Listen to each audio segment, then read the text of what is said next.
여러분 반갑습니다. 사사기 말씀 묵상 시간입니다. 드디어 이 사사기 말씀이 오늘 마무리됩니다. 우리는 사사기 말씀을 묵상하면서 매우 마음이 무거웠습니다. 물론 사사기 말씀이 이야기체이기 때문에 흥미진진하고 또 재미있었으며 좋은 교훈도 있었습니다. 하지만 뒷부분으로 갈수록 정말 묵상하기에 너무 불편한 내용들이 많이 나왔습니다. 특별히 17장부터 21장까지의 말씀들은 너무나 받아들이기에 불편했습니다. 하지만 여러분, 하나님께서 이 사사기 말씀을 우리에게 지금 남겨주신 이유는 우리의 삶이 별반 다르지 않기 때문에 이것을 반면교사로 삼으라 하고 하나님께서 이 말씀을 성경에 넣어주셨고 또 이 말씀을 묵상하게 하신 것입니다. 여러분, 수천 년이 흘렀지만 이 사회를 볼 때 사사시대와 비슷한 부분들이 많이 있습니다. 하나님을 떠났고 반복되는 패턴을 통해서 하나님께 불순종하였으며 울부짖기는 했지만 회개하지 않았고 자기중심성과 탐욕과 또 하나님을 떠난 그 하나님을 수단화하는 그런 모든 행동들, 그리고 형식적 죄인은 있었지만은 내용면에 있어서 인애와 사랑과 또 정의가 사라져버린 그런 사회에 여러분, 정말 강자에게는 약하고 약한 자에게 강한 이런 소인배 같은 사회가 바로 사사시대의 사회였는데 그 사회가 바로 오늘날 우리의 사회의 단면들 아닙니까? 그렇기 때문에 이 사사기 말씀은 더 무거웠고 우리가 받아들이기에 부담스러운 부분들도 참 많았습니다. 하지만 여러분, 이 사사기 말씀을 우리가 거부할 수 없습니다. 우리는 이 사사기 말씀을 반면교사 삼아서 우리가 이 시대에 어떻게 거룩하고 경건한 삶을 살아가야 할지 한번 깊게 생각해 봐야만 합니다. 오늘 말씀은 이제 어제 말씀에 이어서 마무리 단계입니다. 한 레위인의 일탈로 인해서 온 공동체 전체가 참으로 혼란에 휩싸였습니다. 그리고 이 베냐민 지파 자체가 궐이 나서 이제 없어지게 되었습니다. 뒤늦게 이 사실을 깨닫고 이스라엘 백성이 회개하며 또 하나님 앞에서 정말 눈물을 흘립니다. 하지만 그 회개 자체가 진정성이 있는 것은 아니었습니다. 그들이 강구해낸 자구책은 무엇이냐면 이 전투에 참여하지 않은 길랏 야벳 족속을 침으로써 거기에서 이 처녀들을 노획해서 이 베냐민 지파에게 주겠다 하는 것입니다. 여러분, 이것은 이 방식, 이 어떤 새로운 해결책이 또 다른 폭력으로 이어진다는 차원에서 옳지 않고 이것은 정의롭지 않습니다. 그래서 이스라엘 사회는 문제를 풀어가는 방식이 매우 잘못되어 있습니다. 왜냐하면 그것은 진단부터가 잘못되어 있기 때문입니다. 진단을 제대로 한다면 이스라엘 자신의 경솔함과 그리고 왕이 없는 상태에서 하나님을 떠난 이 이스라엘 사회의 모습, 그것에 대한 어떤 자성과 회개부터 시작이 되었는데 그것이 아니라 우리는 잘못이 없고 우리는 싸움에 임했고 우리는 공의를 세우려고 했고 그렇기 때문에 이 싸움에 참여하지 않은 자들, 그리고 마땅히 베냐민은 죽어야 마땅해야 했는데 그것이 너무 심했기 때문에 이제는 이 길랏 야베스 사람들을 죽임으로써 거기에서 얻은 이 노획한 처녀들을 줌으로써 이 일을 해결할 수 있다라고 생각을 했습니다. 하지만 오늘 본문에 보면 여러분, 이 600명의 남자들에게 600명의 여인을 공급해야 하는데 길랏 야베스에서는 400명밖에 얻지 못했습니다. 그러면 200명이 모자라지 않습니까? 그래서 여기에 또 다른 정말 하나님께서 기뻐하시지 않는 그런 어떤 계책을 만들어냅니다. 이런 부분들을 통해서 우리가 정말 하나님 앞에서 바르게 산다는 것, 또 하나님 앞에서 바른 신앙생활을 한다는 것이 무엇인지를 좀 살펴보고, 특별히 오늘은 마지막이기 때문에 사사기가 주는 전체적인 교훈들을 한번 정리해 보면서 우리가 이 사사기 말씀 묵상을 마감하도록 하겠습니다. 오늘 말씀 사사기 21장 13절에서 25절입니다. 13절에서 15절을 한번 읽어드립니다. 온 회중이 림몬 바위에 있는 베냐민 자손에게 사람을 보내어 평화를 공포하게 하였더니 그때 베냐민이 돌아온지라. 이에 이스라엘 사람이 야베스 길랏 여자들 중에서 살려둔 여자들을 그들에게 주었으나 아직도 부족함으로 백성들이 베냐민을 위하여 뉘우쳤으니 이는 여호와께서 이스라엘 지파들 중에 한 지파가 빠지게 하셨음이니라. 여러분, 이 뉘우침이라고 하는 것이 매우 진정한 뉘우침은 아닙니다. 이것은 후회라고 하는 것이 더 좀 좋겠습니다. 이스라엘 백성은 후회했습니다. 꼭 이렇게 해야만 했는가? 이 베냐민 지파 전체를 골을 내면서 우리 형제들 중에서 한 지파 자체를 없어지게 하는 이런 동족 상잔의 비극의 전쟁이 꼭 있어야만 했는가? 그것에 대한 어떤 후회는 있었습니다. 근데 그 일을 풀어나가는 과정에서 이스라엘 백성은 또 다른 어떤 오류를 범하고 있습니다. 이제 600명의 어떤 남자들에게 600명의 여인을 공급해야 하는데 400명밖에 공급하지 못했습니다. 그래서 200명이 부족한 상황입니다. 이런 상황에서 지금 이 사람들이 꾀를 내고 있습니다.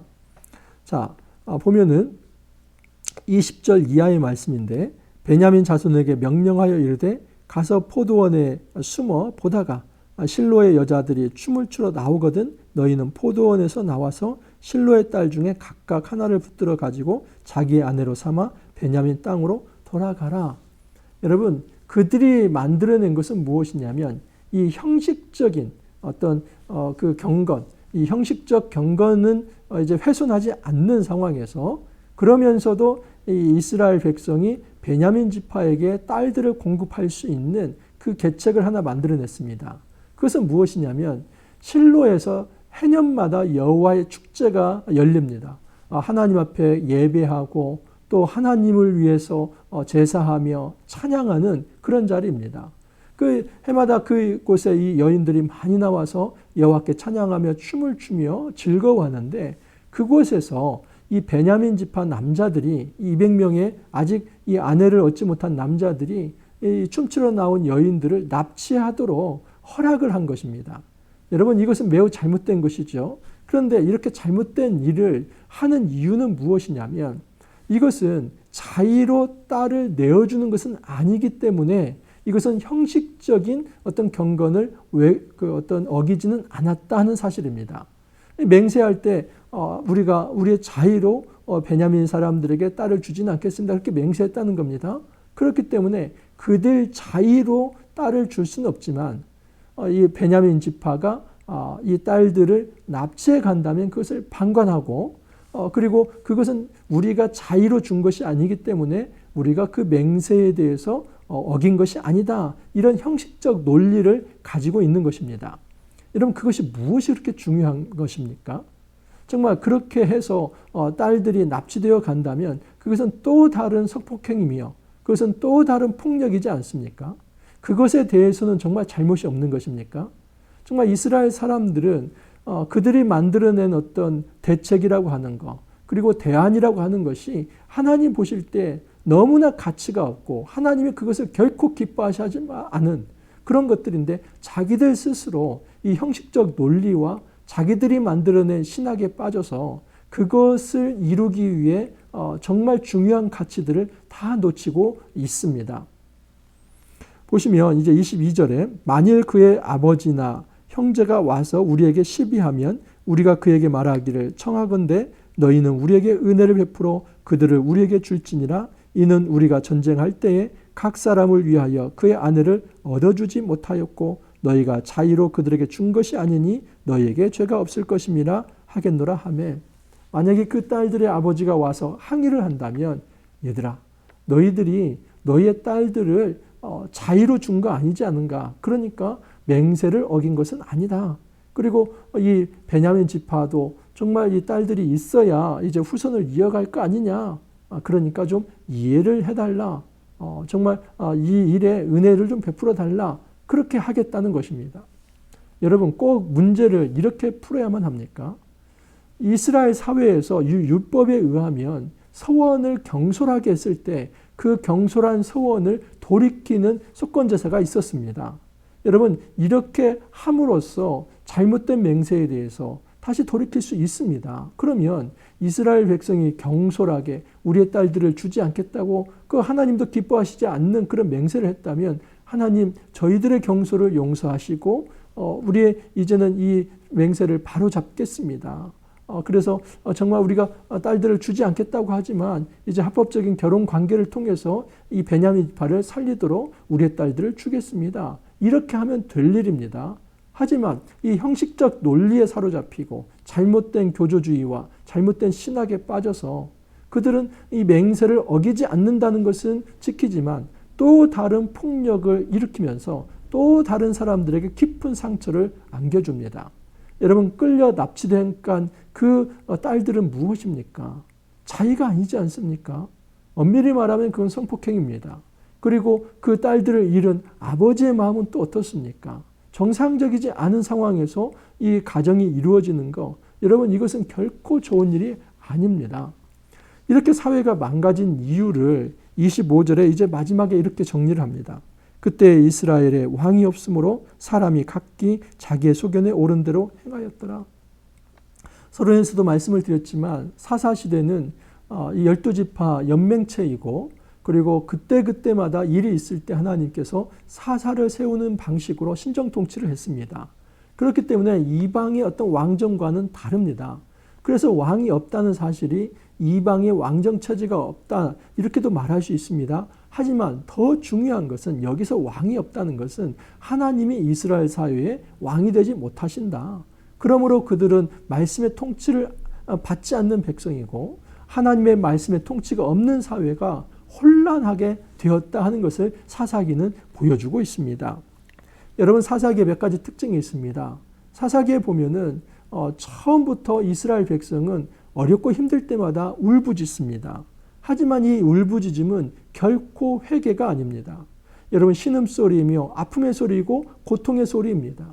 정말 회개라고 하는 것은 다시 돌이키는 것인데, 어떤 정말 정상적인 돌이킴이 아니라 아프면 또 고통받으면 울부짖는 것, 그런 정도의 어떤 영성을 가진 사회가 사사 시대의 사회였습니다. 그런데 하나님께서는 놀라운 것은 그런 울부짖음에도 반응하시면서 그때 사사를 세우시면서 은혜를 베풀어 주셨다는 사실입니다. 여러분, 사사기의 또 다른 특징은 이 사사 시대는 이 불순종이 반복된 패턴을 가지고 있다 하는 사실입니다. 하나님께서 구원하시면 또 다시 하나님을 떠나고 불순종하고, 또 하나님께서 대적을 일으켜서 그들을 징계하시면 다시 울부짖고, 그러면 하나님께서 또 사사를 세워주시고, 세워주셔서 평안을 주시면 다시 하나님을 떠나고, 이 불순종이라고 하는 것이 한 번에 끝나는 것이 아니라 반복된 패턴을 가지고 있다는 사실입니다. 오늘날 우리 사회도 그렇지 않습니까? 하나님께서 좀 은혜 베푸실 때는 좀 좋게 생각을 하다가 이제 자기가 풍요해지고, 또 정말 하나님 없이도 잘 살 수 있을 것 같으면 또다시 우상 숭배를 하며 하나님을 떠납니다. 사사시대에 또 특징이 있습니다. 그것은 총체적 타락입니다. 종교적, 정치적, 사회적, 개인 윤리적, 무엇 하나 뺄 것 없이 다 타락하게 됩니다. 종교인, 이 성직자가 되었든, 또 정치하는 사람이 되었든, 그리고 사회적인 전반적인 문화가 되었든, 이 개인적 윤리가 되었든 완전히 타락해서 하나님을 떠났다는 사실입니다. 이거 역시도 현대사회를 반영하고 있습니다. 또한 강한 자 앞에 굉장히 약하고, 약한 자 앞에 강한 이 소인배적 기질을 가지고 있었다는 사실입니다. 이스라엘 백성은 대적을 향해서 싸우고자 하는 의지, 이 전투 의지 자체가 없습니다. 하지만 너무나 놀랍게도 백성 내부에서 자기 동족을 향해서는 어찌 그렇게 전투 의지를 바라는지 모르겠습니다. 여러분, 베냐민을 그렇게 골을 낼 만큼 그렇게 전투를 해서 학살을 해야만 합니까? 정말 그 힘을 외부 대적과 싸워야 할 때 쓰면 좋은데, 그때는 용기를 내지 못하고 자기 내부에 있는 이제 이 민족을 칠 때는 마치 헤렘 전쟁을 하듯이 그렇게 전쟁을 했습니다. 이스라엘의 사사시대의 사회는 자기중심성과 탐욕과 이기심이 가득했습니다.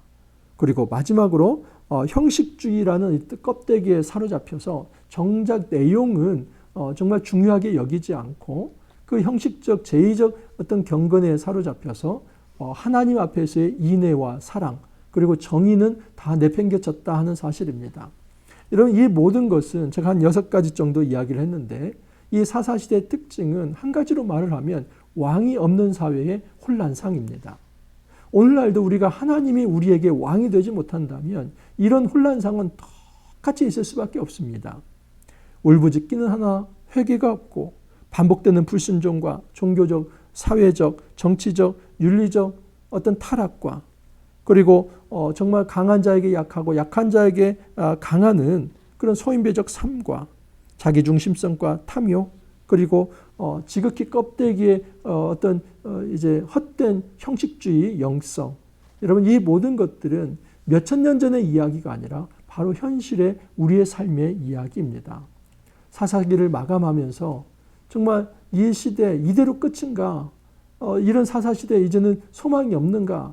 여러분, 놀랍게도 정말 21장 25절 말씀은 사사시대 소망 없다는 것으로 사실 단정하면 끝납니다. 왕이 없기 때문에 이런 일을 행할 수밖에 없다. 그러나 역설적으로 이 사사기는 지금 사무엘 상하를 준비하고 있습니다. 물론 지금 이 베냐민 지파가 궐이 나서 거의 사라질 상황인데 이 이스라엘 초대 왕, 그가 누구입니까? 사울인데 베냐민 지파에서 나옵니다. 물론 이 사울은 교만해서 이 폐위가 됩니다. 그리고 이제 정말 신정 통치의 어떤 롤 모델이 될 만한, 이 하나님 나라 통치의 롤 모델이 될 만한 이 왕을 다윗 왕으로 세웁니다. 그래서 이런 어떤 소망이 담겨져 있습니다. 물론 이 다윗 왕 자체가 그의 어떤 완벽한 롤 모델이 되는 것은 아니죠. 왜냐하면 다윗의 자손을 통해서 오실 예수 그리스도가 진정한 왕적 통치의 참된 모델이 되기 때문입니다. 우리가 돌아봤으면 좋겠습니다. 사사시대 분명 소망 없습니다. 그러하듯이 이 땅에 우리의 사회들도 정말 우리가 돌아볼 때 개인을 보나 사회를 보나 공동체를 보나 가정을 보나 그 내부적 어떤 상황을 볼 때는 소망이 없습니다. 하지만 우리가 가져야 할 소망은 정말 하나님이 우리 안에 왕이 되실 때에 회복될 수 있다는 겁니다. 하나님께서 우리에게 예수 그리스도를 보내주시고 우리가 말씀을 묵상하라고 하는 것은 이 시대에 함몰되어서 정말 또 다시 왕이 없는 사회를 추구하며 그렇게 자기중심성 속에서 하나님을 밀어내는 삶을 살라는 것이 아니라 예수님을 왕으로 모시고 예수님과 연합되어서 왕적 통치, 그 말씀의 통치를 받으며 살라 하는 것입니다. 여러분, 2021년을 마감하면서 우리의 삶을 돌아보았으면 좋겠습니다. 이 코로나 시대 아직 끝나지 않았습니다. 만 2년을 우리는 코로나로 고생을 하고 있습니다.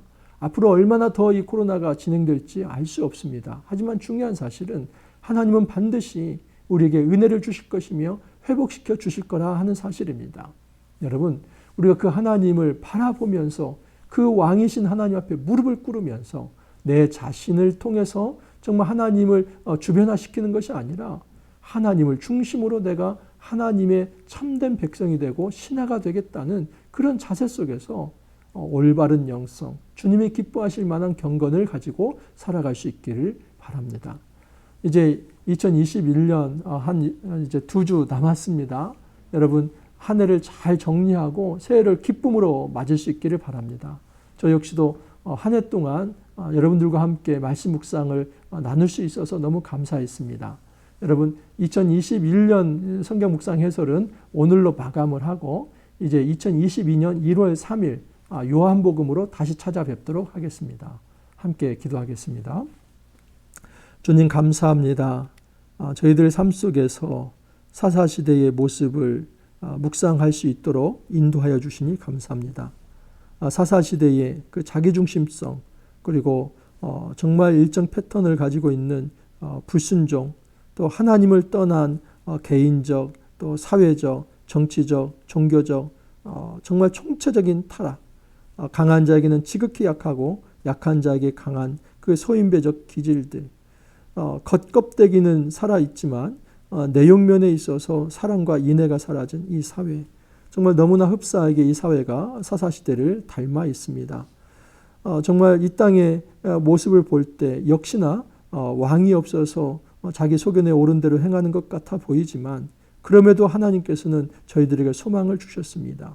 예수 그리스도를 우리에게 왕으로 보내주셨고 또 왕적 통치를 받을 수 있도록 이렇게 말씀 묵상을 할 수 있게 하여 주셨습니다. 주님, 저희들 부족하지만 정말 이 땅을 살아가면서 다른 어떤 물질이나 사람이나 내가 가지고 있는 신학이나 또 나의 어떤 사상이 왕이 되는 것이 아니라 오직 예수 그리스도가 왕이 되며 그 말씀의 통치를 받으면서 우리가 주 앞에서 경건하고 거룩한 삶 살아갈 수 있도록 주님 축복하여 주옵소서. 2021년 저희가 잘 마감하고 2022년에도 말씀으로 승리할 수 있게 하여 주옵소서. 주님, 사사시대 이상으로 어둠의 한 터널을 지나가고 있는 이 코로나 시대에 주님께서 긍휼을 여겨주셔서 회복시켜 주시고 주님 바로잡아 주셔서 주 안에서 다시 한번 일어설 수 있게 하여 주옵소서. 하나님의 은혜만을 바라며 하나님 앞에 엎드립니다. 주님 도와 주옵소서. 주님 한 해 동안 말씀 묵상할 수 있도록 인도해 주신 주 하나님께 감사하옵고 예수님 이름으로 기도하옵나이다. 아멘. 한 해 동안 여러분 말씀 묵상하느라 고생하셨습니다. 저 역시도 묵상 해설 나누는 데 있어서 참 쉽지 않았지만 함께 할 수 있어서 너무 감사했습니다. 이제 한 2주 정도 우리 저는 좀 쉼의 시간을 좀 갖고 재충전해서 여러분 만나 뵈려고 합니다. 1월 3일 요한복음 말씀으로 다시 찾아뵙도록 하겠습니다. 여러분 감사합니다.